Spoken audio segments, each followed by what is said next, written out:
ನ್ಯಾಯಾಲಯದ ಸ್ಪಷ್ಟ ಆದೇಶವಿದ್ದರೂ ಖಾತೆ ಬದಲಾವಣೆ ಮಾಡಿಕೊಡದೆ ಅಧಿಕಾರಿಗಳು ಅನಗತ್ಯ ವಿಳಂಬ ಮಾಡ್ತಾ ಇದ್ದಾರೆ ಎಂದು ಆರೋಪಿಸಿ ಸಕಲೇಶಪುರದ ಸಾಮಾಜಿಕ ಹೋರಾಟಗಾರ ಅಭಿಜ್ಞಂ ಮತ್ತು ಪ್ರೀತಂ ಅವರು ಜಿಲ್ಲಾಧಿಕಾರಿ ಕಚೇರಿ ಮುಂದೆ ದಾಖಲೆಗಳನ್ನು ಎಸೆದು ವಿನೂತನವಾಗಿ ಧರಣಿ ನಡೆಸಿದರು. ಕಂದಾಯ ಇಲಾಖೆಯ ನಿರ್ಲಕ್ಷ್ಯ ಹಾಗೂ ಭ್ರಷ್ಟಾಚಾರವನ್ನು ಖಂಡಿಸಿ ಅವರು ತೀವ್ರ ಆಕ್ರೋಶ ವ್ಯಕ್ತಪಡಿಸಿದರು. ನ್ಯಾಯಾಲಯದ ಆದೇಶವಿದ್ದರೂ ಸರ್ವೆ ನಂಬರ್ 1832ರ ಖಾತೆ ಬದಲಾವಣೆ ಮಾಡಿಕೊಡದೆ ಅಧಿಕಾರಿಗಳು 1 ವರ್ಷದಿಂದ ಅಲೆದಾಡಿಸ್ತಾ ಇದ್ದಾರೆ.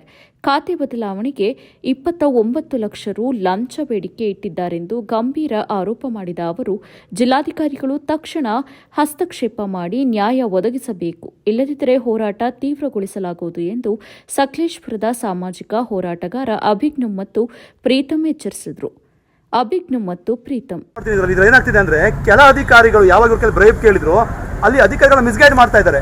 ಸೊ ಅದಕ್ಕೆ ನಾವೇನಂದ್ವಿ, ನೀವೇನೇ ಮಾತು ಈಗ ಕಾನ್ವರ್ಸೇಷನ್ ನಾವು ಡಿಸಿ ಡಾಕ್ಯುಮೆಂಟ್ಸ್ ಎಲ್ಲ ರೆಕಾರ್ಡ್ ಆಗ್ಬಿಡ್ಲಿ. ಈಗ ಅಧಿಕಾರಿಗಳ ಜೊತೆ ಏನು ಮಾತಾಡಿ ರೆಕಾರ್ಡ್ ಆಗಲಿ. ಇವೆಲ್ಲ ಯಾಕೆ ನೀವು ಹೈಕೋರ್ಟ್ ಆದೇಶ ನೀವು ಹೆಂಗೆ ಉಲ್ಲಂಘನೆ ಮಾಡ್ತೀರಿ? ಒಂದು ಅಲ್ವಾ, ಈಗ ಖಾತಾ ಬದಲಾವಣೆ ಆಗಬೇಕು ಅಂತ ಈಗ ರಾಜ ಕೃಷ್ಣ ಬೈರೇಗೌಡ ತುಂಬಾ ಸ್ಟ್ರಿಕ್ಟ್ ಆಗಿ ಹೇಳಿದ್ದಾರೆ, ಖಾತಾ ಬದಲಾವಣೆ ನೀಟಾಗಿ ಆಗಬೇಕು ಅಂತ. ನೀವು ಖಾತಾ ಬದಲಾವಣೆ ಯಾಕೆ ಮಾಡ್ತಾ ಇಲ್ಲ? ಖಾತಾ ಬದಲಾವಣೆ ವೆರಿ ಸಿಂಪಲ್ ಪ್ರಾಸೆಸ್. ಒಬ್ಬ ಪರ್ಸನ್ ಎ ಇಂದ ಪರ್ಸನ್ ಬಿಗೆ ಖಾತಾ ಟ್ರಾನ್ಸ್ಫರ್ ಆಗೋದು. ನೀವು ಅದನ್ನ ಯಾಕೆ ಮಾಡ್ತಿಲ್ಲ? ಫಸ್ಟ್ ಆಫ್ ಆಲ್ ಅದನ್ನೇ ಮಾಡಲಿಕ್ಕೆ ಇವರಿಗೆ 20 lakhs ಗುಂಟೆ 1 ಲಕ್ಷ ಕೇಳ್ತಾರೆ. ಬರೀ ಖಾತಾ ಬದಲಾವಣೆ ಮಾಡಲಿಕ್ಕೆ ಒಂದು ಜಸ್ಟ್ ರಿಜಿಸ್ಟರ್ ಡಾಕ್ಯುಮೆಂಟ್ ಕೊಡಿ.